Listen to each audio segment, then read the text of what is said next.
déconne.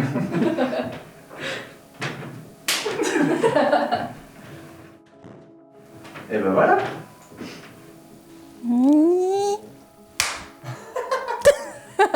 Dans le Dragon Ball. Ça y est, j'ai envie de rigoler.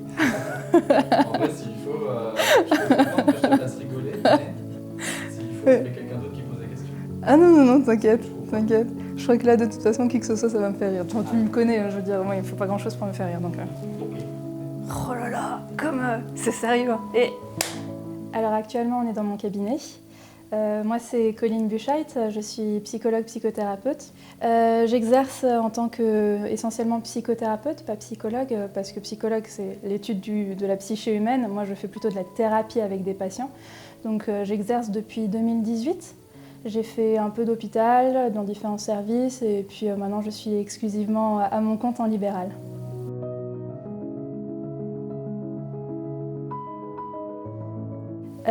Alors, la différence, c'est qu'il y a des titres déjà protégés et des titres qui ne sont pas protégés. Les psychanalystes n'ont pas un titre protégé. Entre guillemets, tout le monde peut être psychanalyste. En fait, ce qui se passe, c'est que ce sont des personnes qui ont eux-mêmes fait une analyse avec un analyste et qui, à la fin de leur analyse ou à un moment de leur parcours analytique, décident qu'ils sont en mesure de prendre aussi en charge l'analyse d'autres personnes.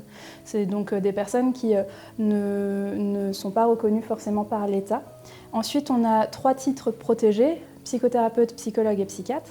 Le psychiatre, c'est le médecin, c'est celui qui a fait des études de médecine et qui s'est spécialisé en 6e année dans justement la psychopathologie et le traitement médicamenteux de la psychopathologie.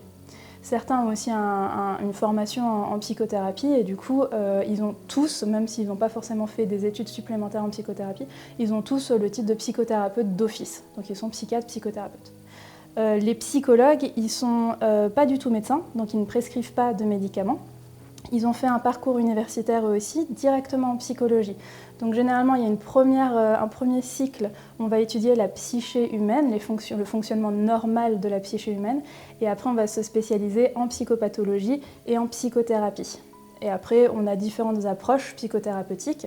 Donc on peut être par exemple psychologue, psychothérapeute, d'orientation analytique, donc on va aussi faire de la psychanalyse, mais sans forcément être juste psychanalyste. Moi, je ne fais pas de psychanalyse, par exemple, j'ai une approche thérapeutique, j'en ai 2, les thérapies cognitives et comportementales et l'EMDR, Eye Movement Desensitization and Reprocessing.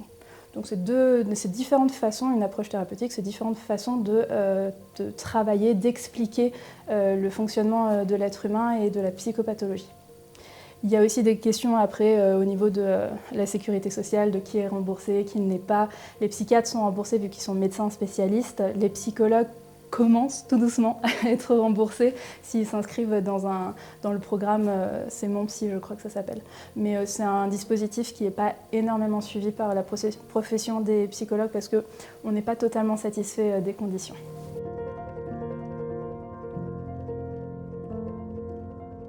Alors une journée type, c'est une journée où je rencontre les patients. Je fais des séances d'1 heure, 50 minutes, 1 heure, où j'accompagne les personnes dans leur parcours thérapeutique, donc ils viennent avec des problématiques qui sont très diverses. Moi personnellement, je travaille qu'avec les adultes, mais je ne fais pas forcément de discrimination, j'accueille toutes les problématiques tant que les personnes sont adultes. J'ai des collègues qui vont spécialiser plutôt avec les enfants, plutôt les adolescents, plutôt les couples, etc. Une journée typique, du coup, c'est essentiellement les consultations. Après, dans le métier, il y a aussi une phase invisible qui peut prendre beaucoup de temps, c'est la formation continue, soit des formations payantes, soit le fait de se renseigner avec les recherches scientifiques, la lecture d'ouvrages spécialisés. On fait aussi de la supervision. Donc en fait, on paye quelqu'un qui est bien plus expérimenté que nous et qui nous guide en fait dans ce qu'on appelle les cas cliniques un peu compliqués. Les cas cliniques, c'est en fait le travail avec les patients. Il y a des problématiques qui sont plus compliquées que d'autres, du coup c'est bien d'avoir un mentor d'une certaine façon. Et il y a aussi un autre aspect, c'est l'intervision. Donc là en fait, c'est la discussion autour des cas cliniques avec des personnes qui sont entre guillemets au même niveau que nous. Donc il n'y a pas ce côté mentor qui existe. Et après, bien entendu, il y a tout l'aspect administratif, la facturation, etc., etc., la rédaction de courrier. Mais le gros de mon travail et de tous les psychologues, psychothérapeutes, ça va être justement l'aspect psychothérapie, donc le travail avec les patients.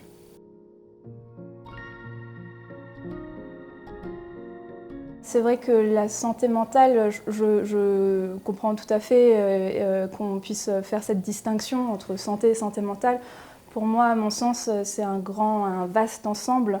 Prendre soin de sa santé mentale, c'est prendre soin de son corps tout autant que son esprit, parce que les deux sont liés.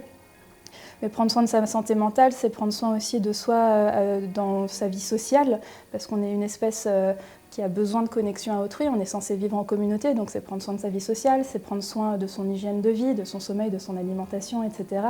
C'est prendre soin aussi d'avoir le temps d'explorer sa vie intérieure, ses émotions, ses pensées, les petits schémas qui nous font bugger régulièrement et qui se répètent dans nos vies. C'est prendre le temps aussi de se faire du bien. On n'est pas toujours dans une société qui favorise le fait de valoriser le plaisir et le bien-être et le farniente, si je peux dire ça comme ça. Mais je pense qu'actuellement, c'est très important de comprendre que oui, il y a la sphère des obligations de la vie de tous les jours, mais que prendre soin de sa santé mentale, c'est aussi prendre soin de soi en tant qu'individu, de soi dans le collectif et aussi de soi dans nos plaisirs et dans nos loisirs. Après, c'est une vaste question.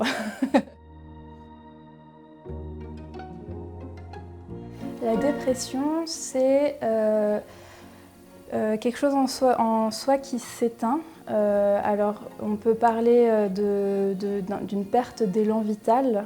L'élan vital, c'est ce qui nous donne envie d'aller à l'extérieur, c'est ce qui nous donne envie point, c'est ce qui nous motive, c'est ce qui nous donne envie de bouger, de connecter à autrui. Il y a une perte de plaisir qui est très importante. Même les activités qui étaient plaisantes avant, tout d'un coup, deviennent fades, inintéressantes ou alors juste pas très très plaisantes, pas au niveau d'avant. Il y a aussi généralement une perte d'énergie, énergie du corps, énergie psychique aussi. Les personnes qui sont très dépressives peuvent avoir du mal à se lever de leur lit le matin et peuvent même passer des journées entières au lit. Il y a d'autres phénomènes aussi dans la dépression, comme des troubles de la concentration, des troubles de l'appétit. Souvent, il y a des choses autour de pensées très négatives sur soi-même, de pensées aussi très négatives sur le futur. Des personnes qui ont du mal à se projeter dans parfois une semaine, parfois dans le reste de leur vie. Ça peut aller jusqu'à des pensées dépressives, même si les pensées dépressives ne sont pas obligatoires dans la dépression. C'est souvent plutôt une façon de voir les choses, de se voir soi-même et de voir la vie et les autres de façon très noire. Il y a souvent un sentiment de culpabilité qui est inapproprié ou un sentiment d'être nul qui n'est pas approprié non plus. Parce qu'on peut se sentir coupable de façon adaptée, mais là c'est vraiment des choses qui sont débordantes. Il suffit qu'ils cognent dans quelqu'un dans un supermarché bondé et puis ils se disent « Ah mon Dieu, je suis une horrible personne ». Enfin, c'est ça quand je veux dire c'est inadapté. Donc il y a un faisceau de symptômes qui fait qu'on va parler d'un épisode dépressif.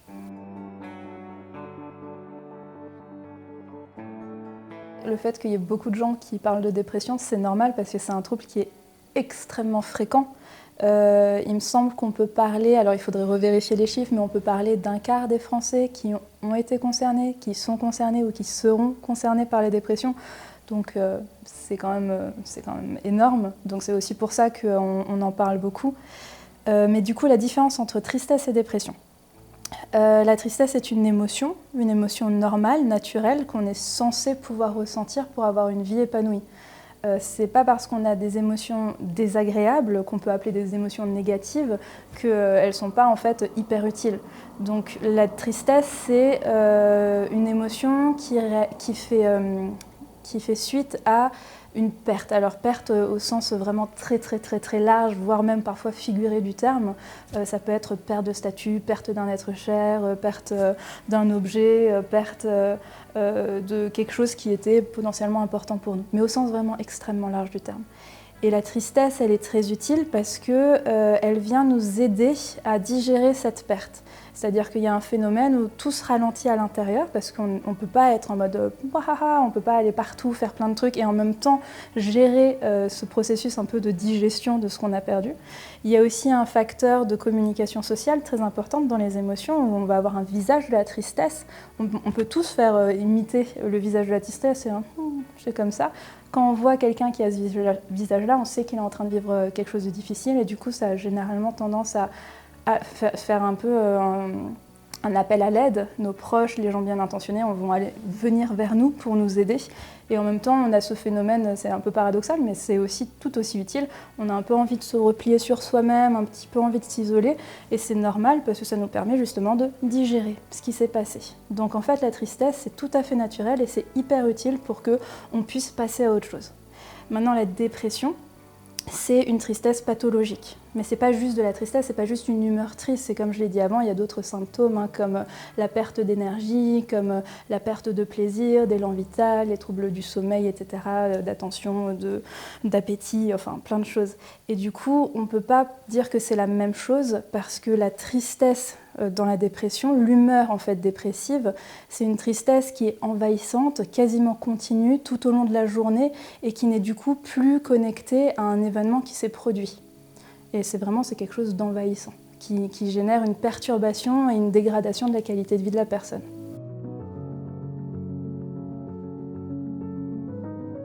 En psychopathologie, on a des ouvrages de référence pour faire des diagnostics. Alors on a la CIM, qui est l'ouvrage qui est publié par l'OMS. Ça y est, j'ai une paire de mémoire. En plus, c'est celui que j'utilise, le DSM.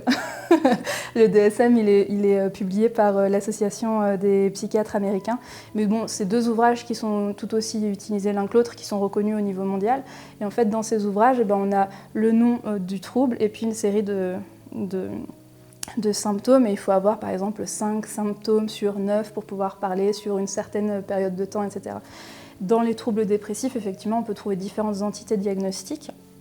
On peut avoir l'épisode dépressif caractérisé, on peut parler de burn-out, on peut parler comme ça de personnalité aussi un peu dépressive. Enfin, globalement, il y a différentes choses. Au final, moi, dans mon travail de psychothérapeute, je n'ai pas forcément tendance à chercher à creuser plus que ça l'étiquette précise du trouble dépressif. Je vois qu'il y a des symptômes dépressifs, la prise en charge après est relativement similaire. Après, c'est vrai qu'on ne travaille pas de la même façon avec, par exemple, un épisode dépressif qui est réactionnaire. Ça, c'est la dépression réactionnaire, c'est-à-dire qu'il s'est passé quelque chose qui était vraiment difficile. La personne, du coup, a eu une détresse, une tristesse, par exemple, qui était naturelle, mais qui, du coup, c'était un peu l'effet boule de neige, elle n'arrive pas à s'en sortir. Il y a des épisodes dépressifs majeurs qui arrivent sans forcément qu'il y ait un facteur comme ça qui fait que la personne réagit. On peut parler aussi de dépression dans des troubles de l'humeur, comme par exemple le trouble bipolaire, mais là du coup c'est pas vraiment de la dépression, c'est des phases dépressives qui s'accompagnent avec des phases plutôt maniaques où l'humeur est trop haute. Donc il y a différents types de dépression. Mais dans les troubles dépressifs, si on parle pas de troubles bipolaires, un symptôme dépressif, c'est un symptôme dépressif pour moi, au niveau du travail psychothérapeutique. On a tendance quand même à beaucoup le travailler un peu de la même façon avec les mêmes outils. Je pense que quand on perd le plaisir, déjà, quand les choses deviennent fades, c'est un gros facteur d'alerte. Je crois que le plaisir, c'est vraiment une sphère de nos vies qu'on n'a pas appris suffisamment à investir, mais c'est hyper important pour la santé mentale. Donc quand les choses deviennent fades, je pense que ça, c'est déjà un vrai signal d'alerte. Le fait de se replier sur soi-même aussi, c'est un gros signal d'alerte qui est très fréquent dans les personnes qui ont des pathologies mentales. Donc ça aussi, on a moins envie de sortir, ou alors on a un proche qui est plus trop disponible. Ouais, ça c'est un vrai truc. Je dirais peut-être aussi quand le sommeil devient un peu perturbé. Le sommeil, c'est généralement le premier truc qui est perturbé quand on a des problématiques psy. Ou même quand on a des problématiques somatiques, le sommeil est très très sensible à notre état de santé. Ouais.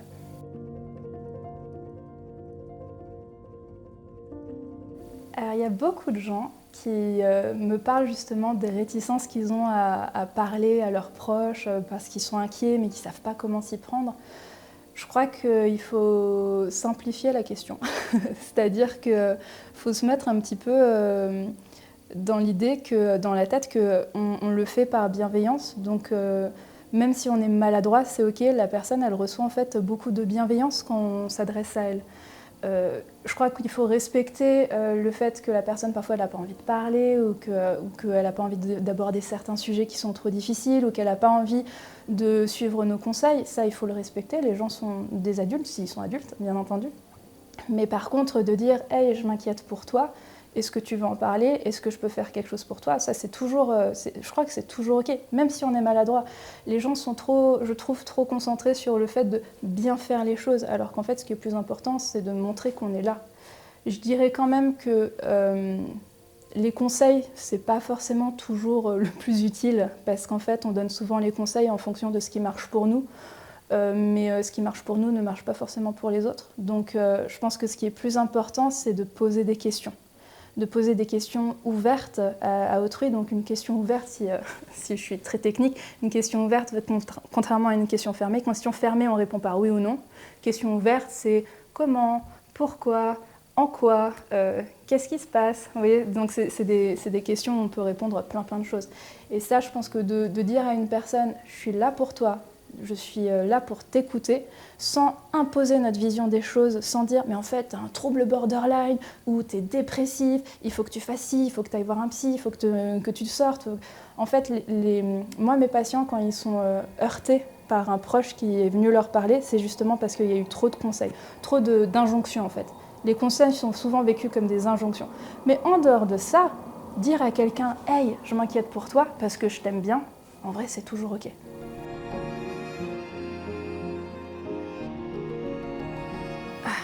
Qu'est-ce qui joue sur la santé mentale? Énormément de choses. Je vais d'abord répondre sur la question de la société.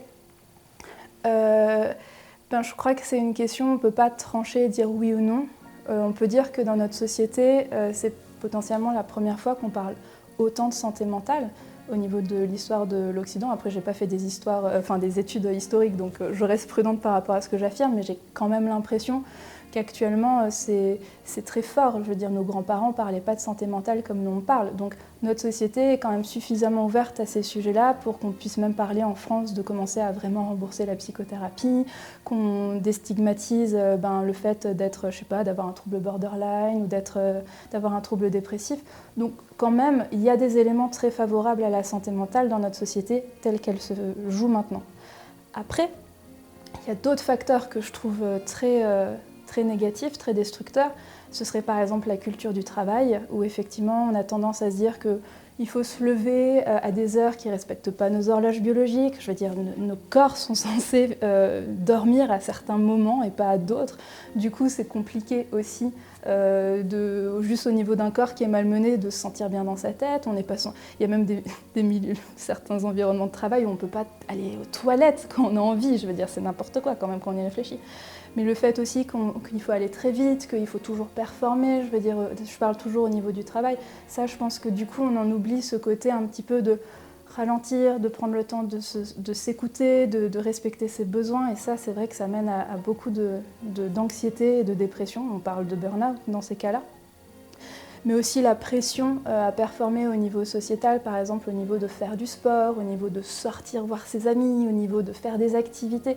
En fait, il y a beaucoup d'injonctions qui sont un petit peu présentées comme la recette de ce qu'il faut faire pour être un bon individu, un bon citoyen, une bonne maman, un bon papa, un bon enfant, un bon jeune, enfin un bon employé. Et ces injonctions-là sont compliquées parce que du coup, il faut vraiment faire un travail sur soi-même pour comprendre que ce sont des injonctions, que peut-être qu'il y a des personnes pour qui ça marche, mais que c'est pas obligé de marcher pour nous. Et il y a des individus qui ont du mal à comprendre que c'est OK de ne pas respecter toutes ces injonctions. Et quand on essaye trop de coller à ce moule, sachant qu'il y a des injonctions complètement contradictoires, du coup ça peut mener à beaucoup de détresse, effectivement.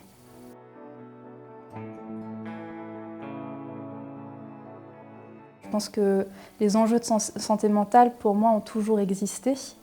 Quand on étudie un petit peu l'histoire de la médecine, l'histoire de la psychiatrie, etc., on se rend bien compte que dans les siècles derniers, il y avait clairement des pathologies mentales. Elles étaient comprises différemment, elles étaient accompagnées différemment, voire pas du tout accompagnées, mais ça a toujours existé. Après, les étiquettes diagnostiques ont évolué et continueront encore à évoluer. Par exemple, le TDAH, je dirais, c'est une étiquette qui est très à la mode. Le trouble déficit attentionnel et ou hyperactivité, c'est une étiquette très à la mode. Avant, on ne l'appelait pas comme ça. Peut-être que dans 50 ans, on ne l'appellera plus comme ça non plus. Mais voilà, ça a toujours existé. Et du coup, quelle était la deuxième moitié de ta question? Oui, si on découle des non-dits de nos grands-parents. Ça, par contre, je pense vraiment qu'il y a des enjeux générationnels, mais pour chaque génération. Je pense que, par exemple, nos grands-parents ont connu souvent la guerre avec des violences dont ils ont été témoins, qu'ils ont vécu eux-mêmes directement. Enfin, je pense que parmi nos grands-parents, je pense qu'il y avait vraiment beaucoup d'enjeux traumatiques. Je pense qu'il y avait aussi beaucoup de troubles addictifs. Enfin, je pense qu'il y avait quand même beaucoup de choses comme ça. Mais avec une société qui ne comprenait pas ou qui n'acceptait pas et qui n'avait pas forcément envie d'accompagner les pathologies mentales. Du coup, dans la génération de nos parents, enfin, moi je sens quand même que c'est souvent des gens qui ont été éduqués par par leurs parents à eux, qui étaient effectivement très taiseux, c'est-à-dire qui ne parlaient pas beaucoup, qui pouvaient boire, qui pouvaient taper, qui pouvaient faire plein de choses. Bien qu'il y ait des grands-parents qui ont été de super parents eux-mêmes, hein, je ne dis pas le contraire. Mais ça laisse des traces d'avoir des parents qui en fait ne sont pas en mesure de gérer leurs propres émotions. Parce que les troubles, je ne l'ai pas précisé, mais les troubles psychiques, les troubles psychiatriques, il y a toujours quelque chose au niveau émotionnel qui ne va pas. Il y a toujours quelque chose à travailler sur les compétences émotionnelles, la compréhension des émotions, la gestion des émotions, etc. Mais en fait, quand on est soi-même pas bien, ça veut dire que, surtout dans la génération de nos grands-parents, je dirais qu'il y en a beaucoup qui n'étaient pas hyper ouverts aux émotions, au fait d'exprimer librement et facilement leurs émotions, leur affection, leur amour. Et du coup, en fait, c'est des blessures infligées aussi aux enfants, qui étaient nos parents, et qui du coup eux-mêmes sont en train de se dépatouiller avec ça. Ils ont fait un sacré taf parce que notre génération, du coup, on est quand même vachement plus éduqués par rapport aux émotions, s'écouter, etc., prendre soin de soi. Puis je pense que la génération après nous, je crois qu'ils sont encore plus mieux que nous. Ils sont au taquet. Mais oui, je pense qu'on est le fruit aussi de notre éducation. Il y a aussi des facteurs génétiques dans les troubles psy. Si on a des parents, si on a des antécédents familiaux de trauma, de dépression, vu que tu parlais de dépression, d'anxiété, de bipolarité, etc., ben on a des facteurs génétiques hérédités de notre famille qui font que dans un environnement qui est un peu compliqué, ces facteurs d'hérédité peuvent s'exprimer et déclencher l'apparition d'un trouble. Mais des gènes en eux-mêmes ne suffisent pas. Par contre, ça je précise, les gènes en eux-mêmes suffisent quasiment jamais. Il faut quand même, c'est la rencontre des facteurs génétiques et du terrain. Donc oui. Et il semblerait, point d'interrogation, il me semble qu'il y a des études qui sont en train de taffer là-dessus, sur le fait que par exemple, quelqu'un qui est traumatisé et qui a un TSPT, un trouble du stress post-traumatique, au bout d'un moment, ça pourrait modifier un petit peu ses gènes. Et du coup, il y a des choses comme ça qui pourraient rentrer dans le génome d'une personne et qu'elle pourrait transmettre à sa descendance. C'est fou quand même. Je pense qu'on a tous besoin de travailler sur nous-mêmes. Je pense qu'on a tous nos vulnérabilités, on a tous des choses qui nous font souffrir. On n'est pas obligé d'avoir un diagnostic, c'est-à-dire vraiment un trouble identifié, étiqueté par un médecin, pour avoir quand même des choses qui nous font souffrir. Après, je crois que travailler sur soi-même, ça peut prendre plein de formes. Il y a des gens qui vont s'épanouir dans le sport, il y a des gens qui vont s'épanouir grâce à des rencontres, des belles rencontres qu'ils font sur leur chemin, il y a des gens qui vont s'épanouir via la thérapie. En fait, il y a plein de chemins pour la santé mentale. Mais c'est vrai que la santé mentale, quand il y a vraiment des problèmes, où on est bloqué dedans, sans parler de diagnostic, de troubles, de maladies. Parfois, on n'a pas forcément besoin d'être diagnostiqué, mais on a quand même des choses qui sont compliquées. Et c'est vrai que dans ce cas-là, c'est bien d'aller voir un professionnel parce que c'est une aide que personne d'autre pourra apporter. Moi, je suis pas un parent, je ne suis pas une copine, je ne suis pas une amie, je ne suis pas une sœur. Et du coup, en fait, le rapport que j'ai à la personne avec qui je travaille me permet d'avoir accès à ses vulnérabilités et me permet de travailler sur ces vulnérabilités comme une autre personne ne pourra jamais le faire. parce que justement le côté aussi on se voit en séance mais qu'on n'aura jamais de relation en dehors des séances, c'est en fait un milieu, ça crée en fait un cadre relationnel hyper safe, hyper, oui, c'est hyper sécure en fait pour les patients et du coup ils peuvent travailler sur des choses qui généralement sont beaucoup plus bloquées quand on sait qu'on va revoir la personne dans 2 jours. Et du coup ça c'est vrai que parfois c'est utile d'aller voir un professionnel.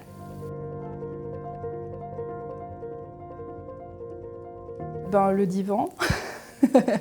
Le divan, ça peut être une idée reçue qui est issue de vraies pratiques qui ont réellement existé et qui existent encore de temps en temps. Mais ça, c'est les psychanalystes de la vieille école qui utilisaient les divans. Ne me demandez pas pourquoi, n'étant pas psychanalyste et n'ayant pas une orientation analytique, je ne pourrais pas vous expliquer vraiment le pourquoi du comment. Mais il y a ça. Je dirais aussi qu'il y a des personnes qui ont une conception de la psychothérapie qui est un peu tronquée. Il y a des personnes qui viennent en premier rendez-vous et qui ont l'impression que voir un psy, c'est juste parler et être écouté. Que nenni, vraiment. C'est bien plus qu'être écouté. Bien entendu que l'écoute, c'est la base du métier, c'est la base de la psychothérapie. Mais en fait, c'est du travail. Il y a quand même souvent l'idée, bon, je sais qu'il y a des psys qui parlent très peu, mais c'est vrai que dans les nouvelles approches, les nouvelles générations de psys auxquelles j'appartiens, ben, on parle, on est pro-acteur, en fait on est plus dans une collaboration avec le patient. C'est pas le psy qui fait le taf en fait, c'est le patient qui fait le taf. Et c'est pas juste être écouté, avoir quelqu'un qui fait Ça c'est un petit cliché aussi.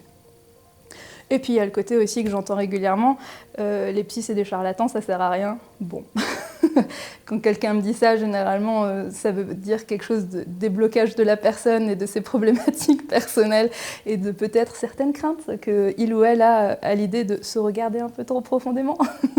C'est des prospects pour toi. Ouais, bon, c'est pas forcément eux qu'on va voir en thérapie, mais parfois il y a des surprises comme ça où il y a des personnes qui arrivent pour la première fois et qui sont en mode bon, je vais pas bien, alors j'ai besoin d'aide, mais j'y crois pas. Ok. Faut pas se mentir, des histoires de vie compliquées, tragiques, vraiment, il y en a malheureusement énormément. Et au bout d'un moment, c'est sûr que quand on commence à travailler, bon ben on se dit oh mon Dieu, mais comment c'est possible? Oh mon Dieu, mais la pauvre personne, mais comment... Et en fait, au bout d'un moment, moi j'ai travaillé, je sais pas avec combien de personnes, mais vraiment énormément, des centaines. Si ça se trouve, on est déjà à 4 chiffres facilement, je pense. Ben, c'est des centaines et des centaines d'histoires tragiques que j'ai entendues. J'ai toujours de la compassion, j'ai toujours quelque chose en moi qui est touché par ce que la personne a vécu et qu'elle peut toujours vivre. Mais en réalité, ben, une fois que... c'est horrible ce que je veux dire, mais c'est vrai, une fois que l'entretien est fini, ben, en fait, il y a une autre personne qui arrive et c'est aussi une posture thérapeutique, une posture professionnelle qu'on apprend, de se rendre disponible de nouveau. Et je ne peux pas être en train de ruminer sur ce que la personne m'a dit à 13h, alors que là, j'ai une nouvelle personne à 16h que j'ai besoin d'accompagner et qui mérite que je sois pleinement présente pour elle aussi. Donc il y a déjà ça, c'est une posture professionnelle et puis aussi l'expérience qui fait que ben, on est un peu désensibilisé. Après, on peut avoir une supervision. Je ne sais plus si j'en ai parlé déjà. Oui. Donc la supervision, ça aide aussi parce qu'on n'est pas tout seul en fait. Il y a quelqu'un qui nous guide sur le travail. Il y a l'intervision, donc les discussions avec les collègues qui ne sont pas forcément des mentors comme les superviseurs, mais qui sont un peu à notre niveau. Ça aide beaucoup. Et parfois, on a besoin aussi de faire soi-même un suivi. Ce n'est pas une obligation. Ça aussi, c'est un cliché sur les psys. Ce n'est pas une obligation de voir un psy, mais ça peut aider parfois si on sent qu'on est trop fragile. En fait, et qu'on a besoin un petit peu de se faire du bien pour pouvoir être réceptif à la détresse d'autrui.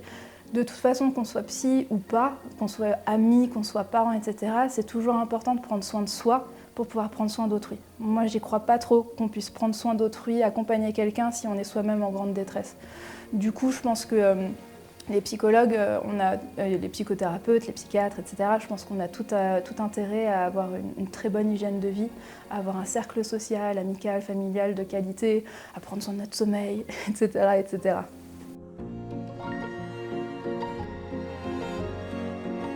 C'est une question compliquée, je trouve. Ça va dépendre un petit peu du fonctionnement individuel de chacun.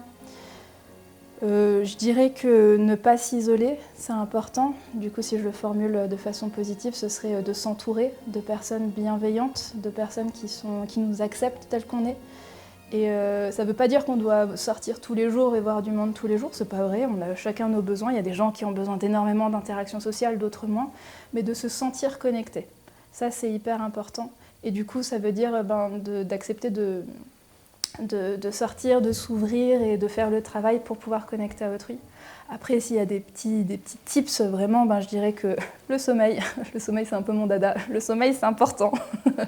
Le sommeil, avoir une bonne hygiène de vie. Et on peut pratiquer aussi des exercices très simples de respiration. On peut aussi méditer. La méditation, c'est vraiment un super outil qui n'est pas si facile que ça au début parce qu'on a l'impression qu'il faut méditer comme un moine bouddhiste sur son rocher pendant des heures, être concentré. C'est pas vrai, c'est pas ça la méditation. Mais de se dire 10 minutes par jour, prendre soin de soi en méditant, en respirant, en téléphonant à quelqu'un qu'on aime bien, en se faisant un vrai bon plaisir qui nous appartient et qui nous fait du bien.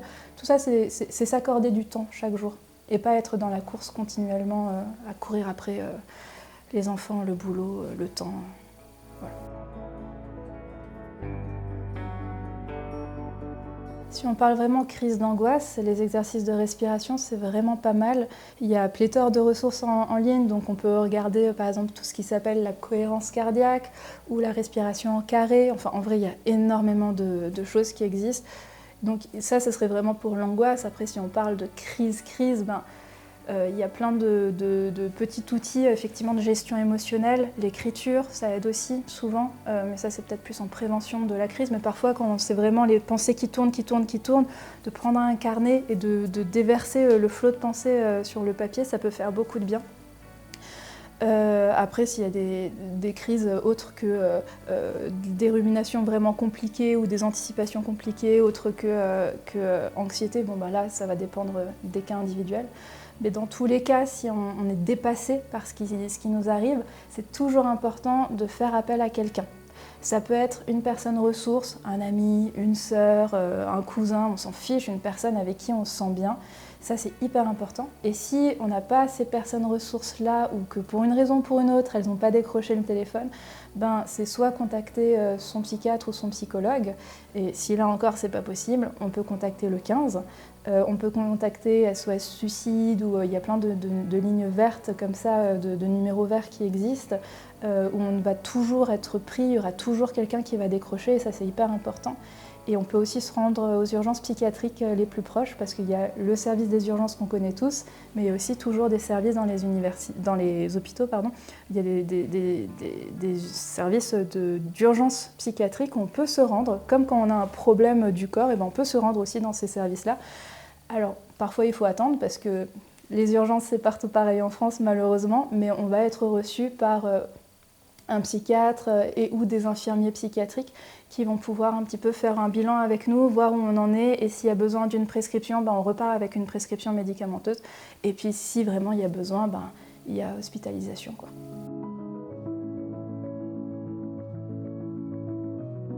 Alors, là, je te réponds avec ma croyance à moi. Peut-être que j'aurai d'autres collègues qui vont répondre différemment. Je pense qu'à la base, je pense qu'on a beaucoup d'amour, on a beaucoup de sérénité. Je pense qu'on a beaucoup de très belles ressources de façon innée.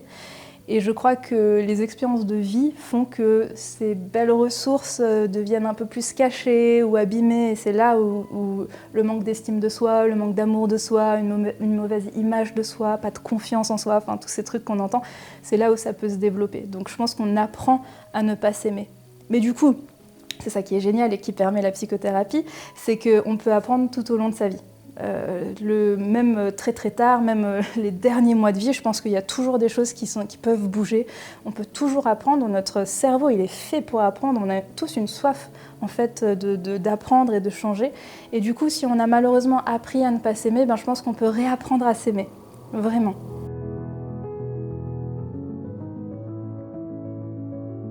Déjà, c'est naturel de chercher l'approbation d'autrui.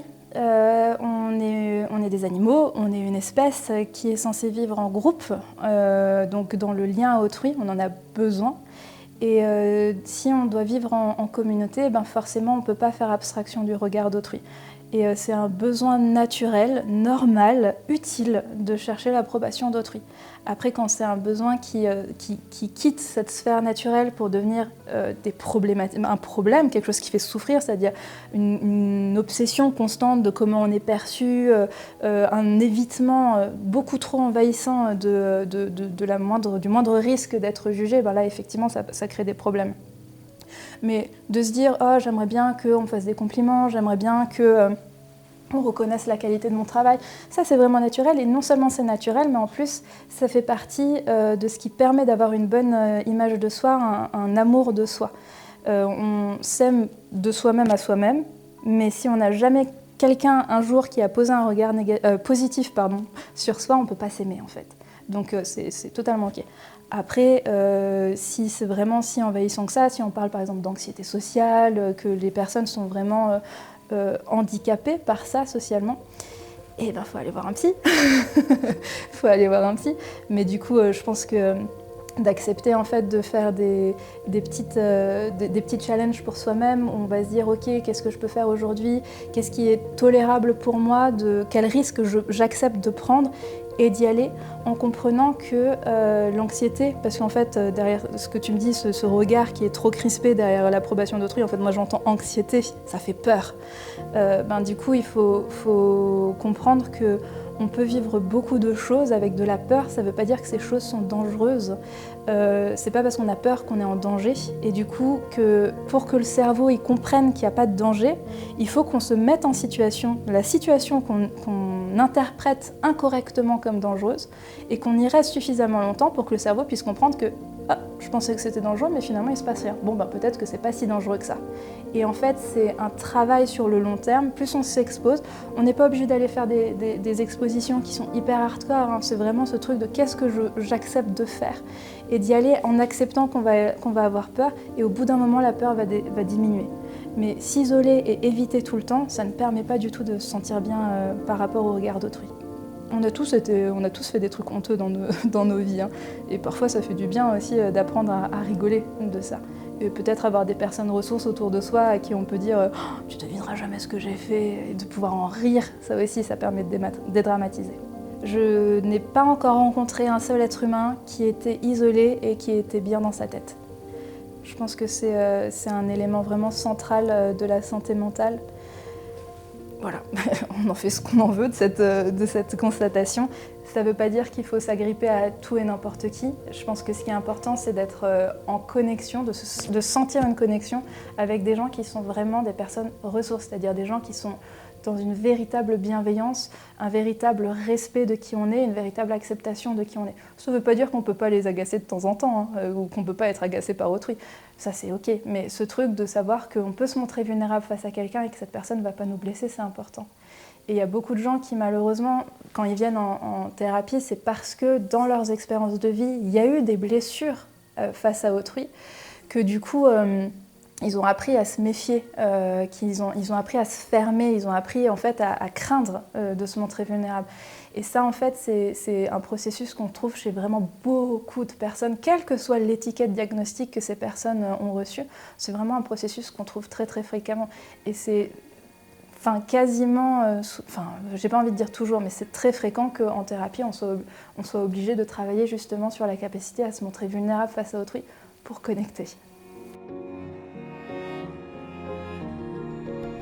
Je pense que c'est hyper cool que les gens puissent se renseigner, que les gens puissent venir face aux professionnels de santé, qu'ils soient médecins du corps, médecins de la tête, on s'en fiche, mais qu'ils ne soient plus dans des postures d'infantilisation, que le professionnel soit plus vu comme cette figure d'autorité. Ça, je trouve ça génial, vraiment. Et Internet, ça aide vraiment beaucoup.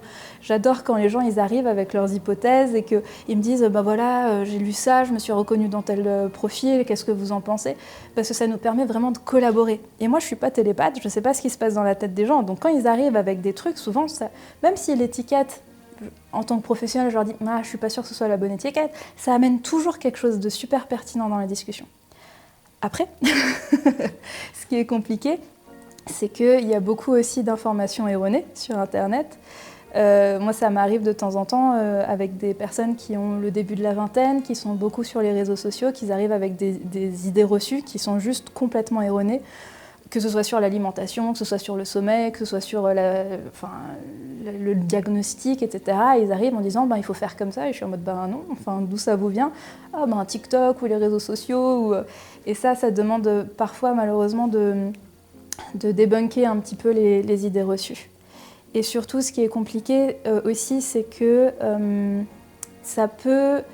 c'est compliqué et c'est pas compliqué, ça peut être positif. Je pense que c'est chouette pour les patients, les personnes, je vais pas parler de patients, mais des personnes qui ont des problématiques psychiques. Je trouve ça chouette qu'elles puissent s'inscrire dans un réseau de personnes ayant aussi des problématiques similaires. Parce qu'en vrai, quand on a un problème particulier, il n'y a qu'une autre personne qui a vécu le même problème qui peut vraiment nous comprendre. Même moi, en tant que thérapeute, j'ai vu je ne sais pas combien de centaines de personnes.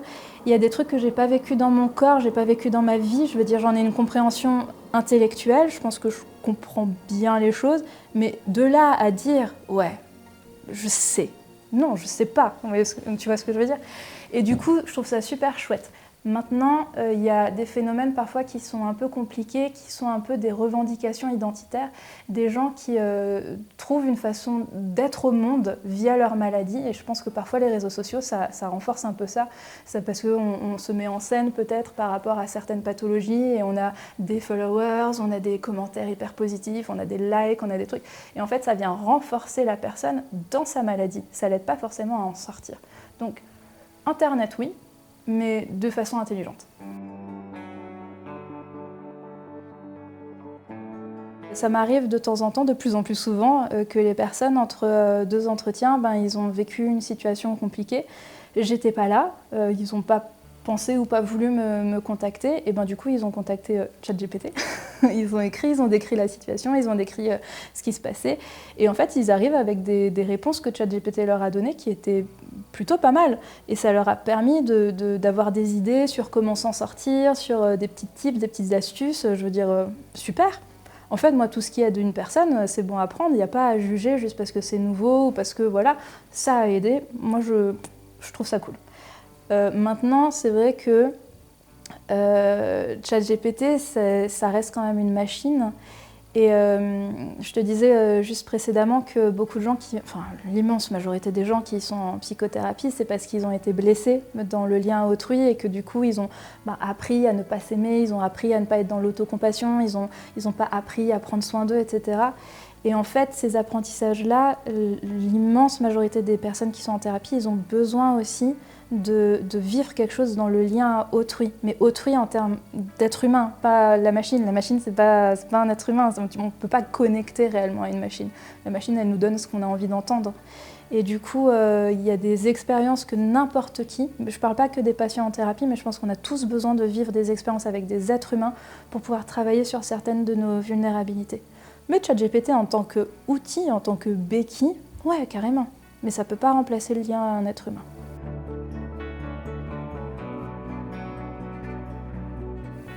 Comme je disais avant, tout ce qui a des bons à prendre, c'est pas parce que c'est pas un pro qui parle que la parole n'a pas de pertinence et de valeur.